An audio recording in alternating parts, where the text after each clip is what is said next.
Balain has voiced his support for the proposal to appoint former Chief Justice of Nepal, Sushila Karki, as the head of an interim government. He has called on Nepal's youth to remain calm and patient amid the ongoing protest and political upheaval after nationwide demonstrations against alleged corruption in the country.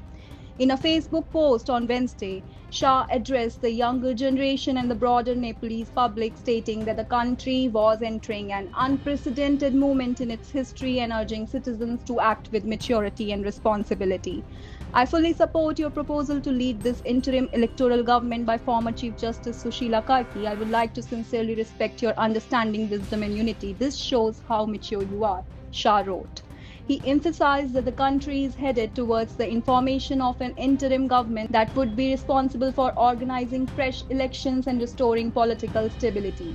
Shah encouraged people not to panic but to trust the process. My request to dear Gen Z and all Nepalis: the country is currently in a unique situation, unprecedented in history. You are now taking steps towards a golden future. Please do not panic at this time. Be patient. Now the country is going to get an interim government which will hold new elections in the country. The job of this interim government is to hold elections to give the country a new mandate. I fully support your proposal to lead this interim electoral government by former Chief Justice Sushila Karki.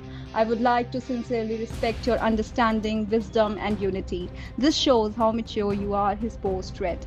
Balain Shah also addressed individuals and groups rushing to assume leadership roles amid the crisis, advising them to wait for elections rather than seek temporary influence. In a direct appeal to the President of Nepal, Shah called for the immediate dissolution of the current parliament and the formation of an interim administration to safeguard what he described as a historic revolution brought about by Gen Z. What I want to say to my friends who are rushing to take over the leadership right now is that the country needs your passion, your thinking, and your honesty permanently, not temporarily. There will be elections for that. Please don't rush. Honorable President, to protect the historic revolution brought about by Gen Z, an interim government should be formed and parliament dissolved without delay, the post added.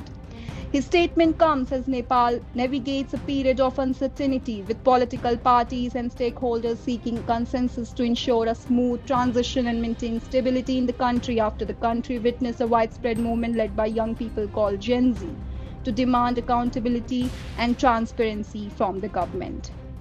The movement had led to the resignation of several ministers in the government, including the resignation of KP Sharma Oli as Prime Minister.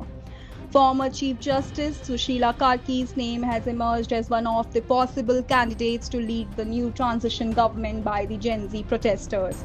The protest began on September 8, 2025 in Kathmandu and other major cities including Pokhara, Bhutpal and Birganj after the government imposed a ban on major social media platforms citing tax revenue and cyber security concerns. Till now, 30 people have been killed and over 500 injured in clashes with security forces. Curfew was imposed in several cities, including Kathmandu, to control the situation. Sushila Karki made history as she became Nepal's first female Chief Justice, serving in the role from July 2016 to June 2017. Protesters have been demanding an end to institutionalized corruption and favoritism in governance. They want the government to be more accountable and transparent in its decision-making processes. Public frustration deepened further when the Nepo babies trend on social media exposed the lavish lifestyles of politicians' children, highlighting the economic disparity between them and ordinary citizens.